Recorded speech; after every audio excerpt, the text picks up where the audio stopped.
Hello प्यारे बच्चों, मैं आप लोगों के बीच फिर से हाजिर हूँ और आज जो मेरा टॉपिक है वो है Faraday's law, quantitative aspect of electrolysis.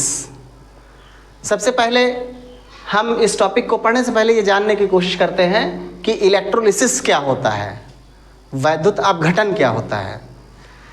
Actually electrolysis is the process of movement of cations and anions towards its opposite electrode by the appliance of the electric current into the electrolytic solution।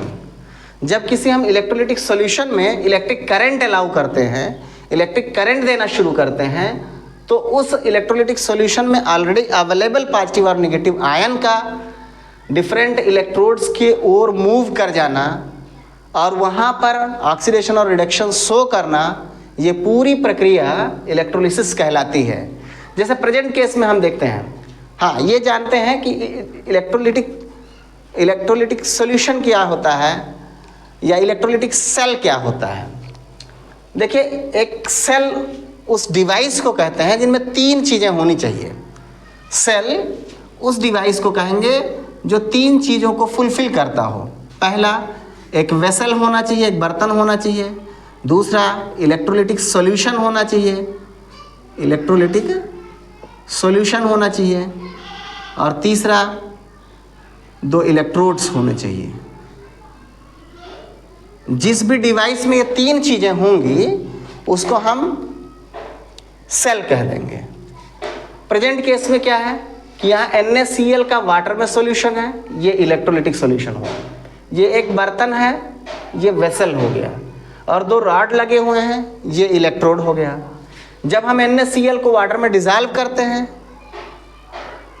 तुरंत ये Na+ और Cl- ion में टूट जाता है और randomly इधर उधर मूव करता रहता है।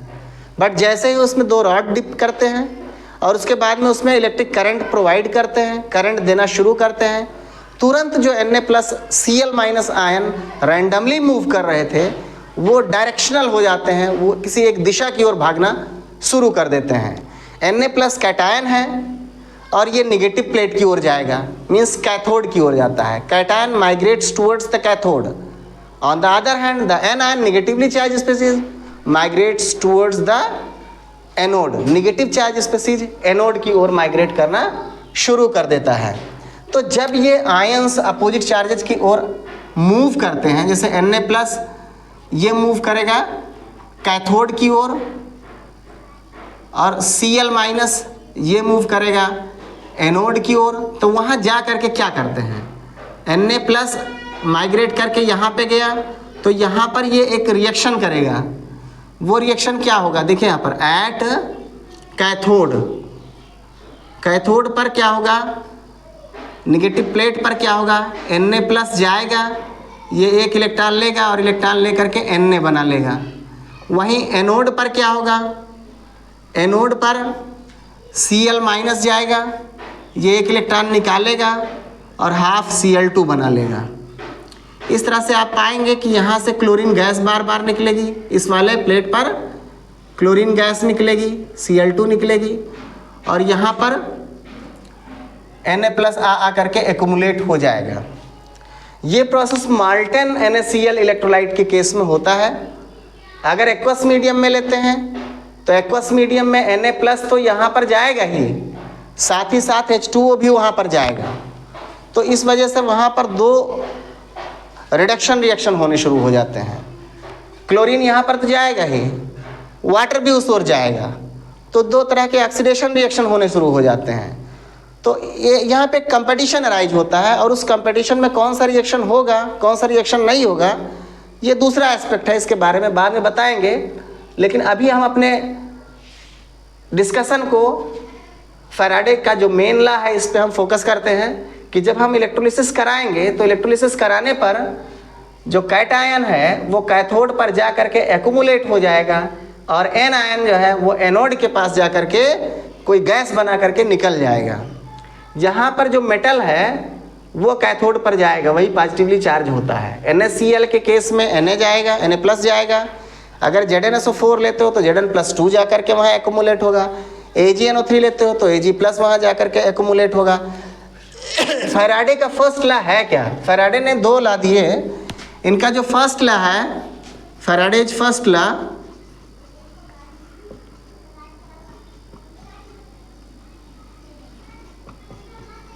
फर्स्ट लॉ ऑफ इलेक्ट्रोलिसिस, इसमें फैराडे ने ये कहा कि the quantity of the substance deposited at the cathode during electrolysis is directly proportional to the charge applied into the solution. Cathode पर इकट्ठा हुए मेटल की क्वांटिटी, कैथोड पर इकट्ठा हुए मेटल की क्वांटिटी इसमें अप्लाई किए गए, इसको दिए गए चार्ज के डायरेक्टली प्रोपोर्शनल होगा। चार्ज जितना ज़्यादा हम इसको देंगे उतना ज़्यादा क्वांटिटी में मेटल आकर के यहाँ पर इकट्ठा हो जाएगा। ये फैराडे का फर्स्ट लॉ है। मैथमेटिकली मीन्स अगर हम ये कहते हैं मास ऑफ मेटल और कैटायन कहिए या मेटल कहिए, deposited at cathode is directly proportional to the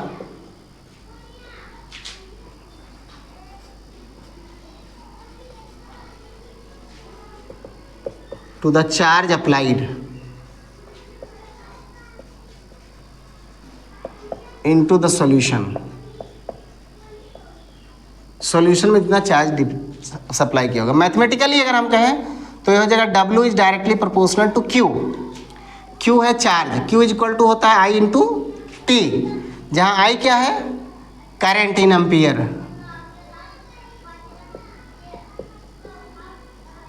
और T क्या है? Time in second. अगर I इज इक्वल टू 1 हो और T is equal to 1 second हो, I is equal to 1 ampere हो, T is equal to 1 second हो, तो Q is equal to 1 coulomb हो जाएगा, 1 CB 1 कूलाम। तो 1 कूलाम चार्ज को आप बता सकते हो कि 1 coulomb is the charge when 1 ampere electric current is applied for the 1 second into the solution. 1 ampere के करंट को 1 सेकेंड तक सॉल्यूशन में अगर सप्लाई कर दें तो जितना चार्ज जाएगा उसी को हम 1 कूलाम चार्ज कहेंगे। ये वैल्यू अगर हम यहाँ पर पुट कर देते हैं तो ये मिलेगा W इज इक्वल टू, यहाँ कोई कांस्टेंट आएगा, प्रोपोर्शनलिटी हटाएंगे तो ZIT, ये प्रोपोर्शनलिटी कांस्टेंट Z है, Z is equal to constant, और इस कांस्टेंट का नाम है इलेक्ट्रोकेमिकल इक्विवेलेंट। Electrochemical equivalent. यहाँ पर अगर Z की वैल्यू फाइंड करनी कि Z है क्या, Z की डेफिनेशन जाननी हो तो I इज इक्वल टू 1 कर दीजिए, T इज इक्वल टू 1 कर दीजिए, तो ऐसा सिचुएशन में Z is equal to W हो जाएगा। तो आप ये डिफाइन कर सकते हैं कि electrochemical equivalent of the solution is directly electrochemical equivalent of the solution is equal to the mass of the substance deposited at the cathode when 1 ampere electric current is applied for the 1 second, or when we supply 1 coulomb charge into the solution। किसी solution का electrochemical equivalent Z की value उस solution में cathode पर deposit substance की quantity होती है, जबकि उस सॉल्यूशन को 1 कूलाम का चार्ज दिया गया हो। ये फैराडे का फर्स्ट लॉ है। अब फैराडे के सेकेंड लॉ पर हम आते हैं।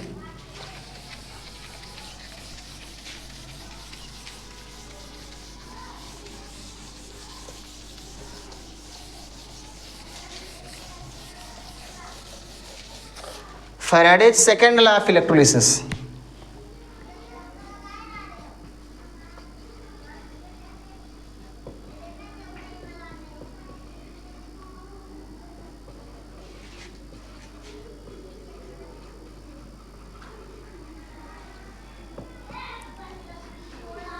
फैराडे के सेकेंड लॉ में ये बताया गया कि अगर 2 या 2 से ज़्यादा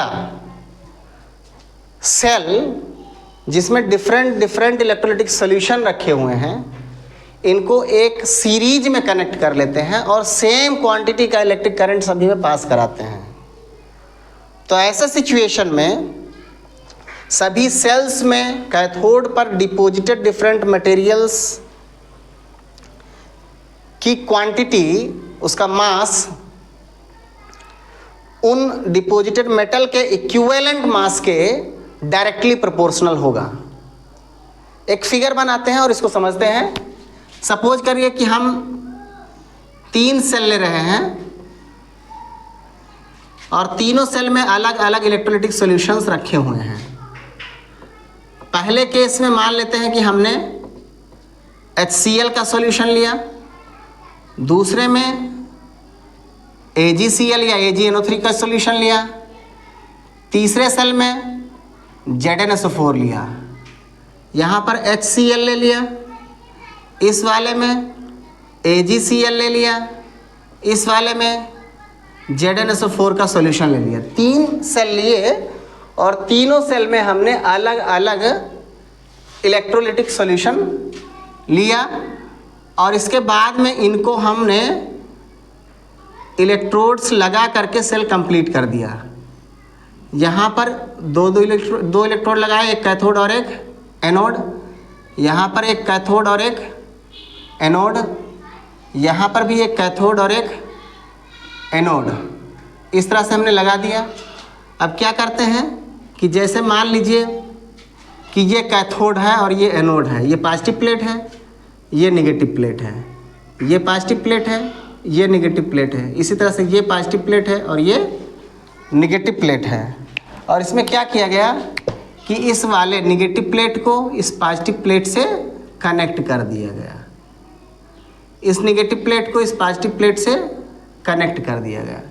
इस वाले पॉजिटिव प्लेट को, एनोड को हमने कनेक्ट कर दिया बैटरी से और फिर इसके बाद में इसको कनेक्ट कर दिया, इसको कनेक्ट कर दिया बैटरी से और फिर इसको कनेक्ट कर दिया इस वाले इलेक्ट्रोड से। ठीक, ये सीरीज कनेक्शन हो गया। सीरीज में 3 सेल का संयोजन हो गया, कनेक्शन हो गया। अब इसके बाद में इनको हमने करंट इस तरह से सप्लाई किया कि सब में बराबर बराबर क्वांटिटी में चार्ज जाए, बराबर बराबर क्वांटिटी में करंट इनमें जाए। तो होगा क्या कि यहाँ पर HCl जो टूटेगा तो वो बनाएगा H plus plus Cl minus, ये 2 आयन बनेंगे H प्लस Cl माइनस। इसमें बनेगा Ag प्लस और Cl माइनस, इसमें बनेगा Zn plus 2 plus SO4 minus 2। अब ये जो तो डिफरेंट आयंस हैं, ये आयंस अपोजिट इलेक्ट्रोड पर माइग्रेट करेंगे। H प्लस जाएगा इस पॉजिटिव, H प्लस जाएगा यहाँ पर, Cl माइनस आएगा यहाँ पर। तो यहाँ पर क्या निकलेगा, यहाँ पर Cl2 गैस निकलेगी, यहाँ पर Cl2 गैस निकलेगी और इस जगह पर H2 गैस निकलेगी, हाइड्रोजन गैस निकलेगी। इसी तरह से यहाँ पर अगर हम देखेंगे तो यहाँ पर Ag आ करके डिपॉजिट हो जाएगा और यहाँ Cl2 गैस निकलेगी। इसमें क्या होगा, Zn आ करके एक्यूमुलेट हो जाएगा, इकट्ठा हो जाएगा। ये Zn आ करके इकट्ठा हो गया, यहाँ पर Ag आ करके इकट्ठा हो गया, यहाँ पर हाइड्रोजन गैस निकल गई। तो फैराडे के सेकेंड लॉ में यह बताया गया है कि if 2 or more than 2 electrolytic cells are connected in the series and same quantity of the electricity is applied into the solution, the mass of the substance or the gas produced at the different cathodes is directly proportional to their equivalent masses। इनके जो equivalent mass हो गए, यहाँ पे hydrogen कितना निकलेगा, जितना ज़्यादा इसका इक्विवेलेंट मास होगा। यहाँ पर सिल्वर कितना क्वांटिटी में डिपॉजिट होगा, जितना ज़्यादा इसका इक्विवेलेंट मास होगा। यहाँ जिंक कितना इकट्ठा होगा, जितना ज़्यादा इसका इक्विवेलेंट मास होगा। जिसका इक्विवेलेंट मास ज़्यादा है उसकी क्वांटिटी भी ज़्यादा वहाँ पर आकर के इकट्ठी हो जाएगी। तो इसको हम इस तरह से कर सकते हैं, when different electrolytic sales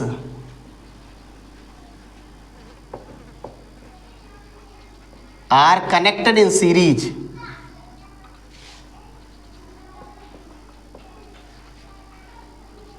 and same quantity of charge,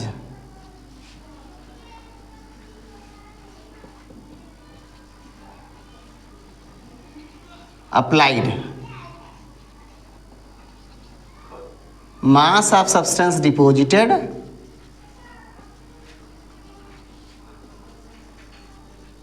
at cathode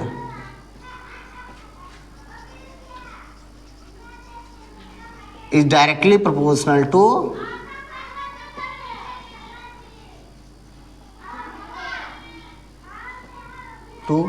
the equivalent mass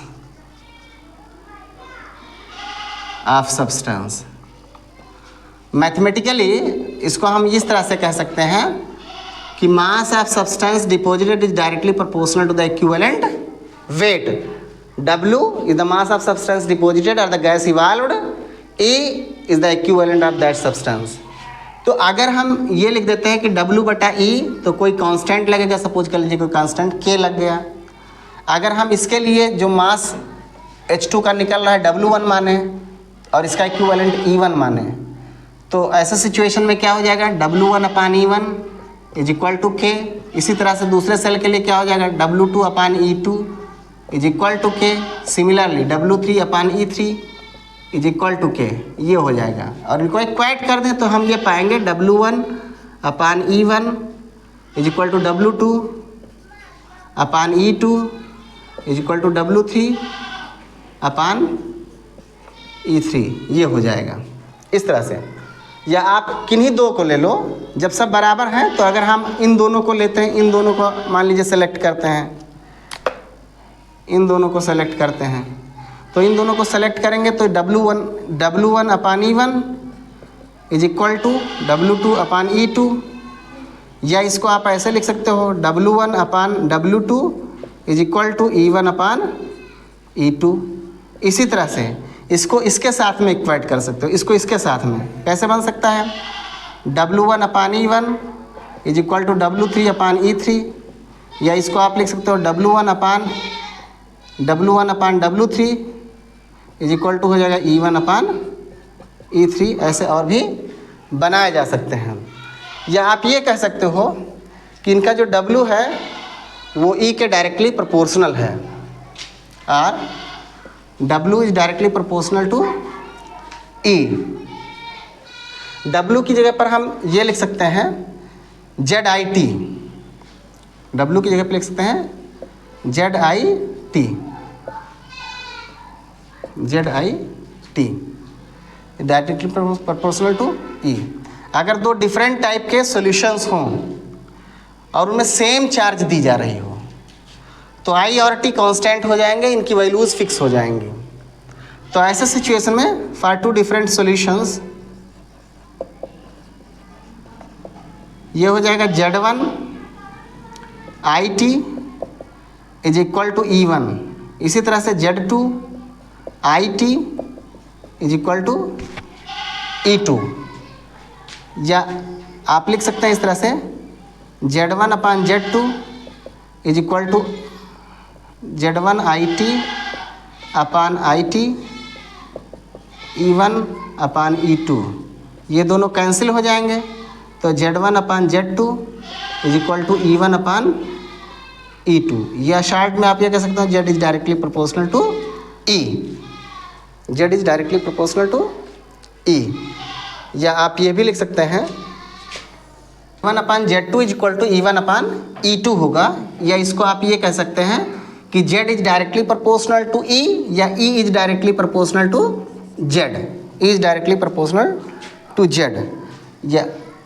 या इसको आप लिख सकते हैं E इज इक्वल टू एक प्रोपोर्शनलिटी कांस्टेंट लगेगा F इंटू Z. तो Z इज इक्वल टू क्या हो जाएगा, Z इज इक्वल टू हो जाएगा E बाई F, जहाँ E क्या है, E क्या है, equivalent mass of the substance deposited, Z electrochemical equivalent of the solution, F Faraday's constant. Means इसको आप लिख सकते हो इक्विवेलेंट इलेक्ट्रोकेमिकल इक्विवेलेंट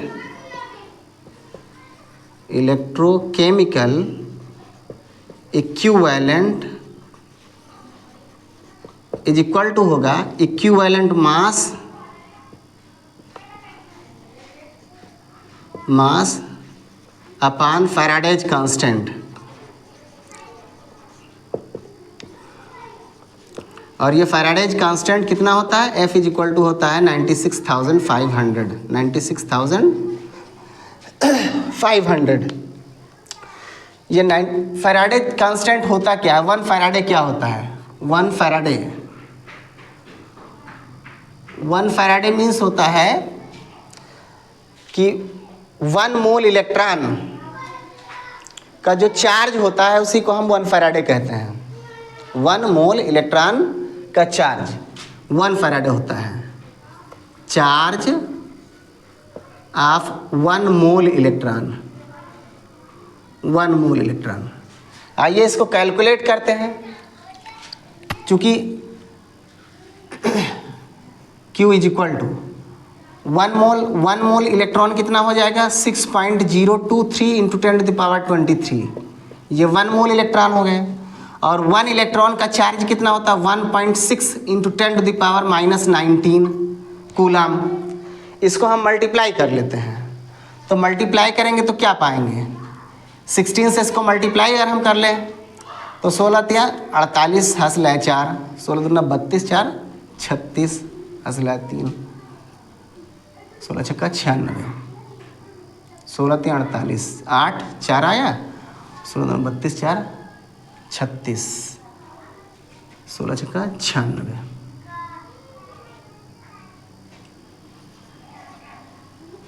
इतना है 96 पॉइंट, ये भी नहीं होगा, इतना होगा लगभग यहाँ 9.6368 इंटू 10⁻। अब इसको देखें आप 10⁻23 और 10⁻⁻19, तो ये हो जाएगा 10⁴।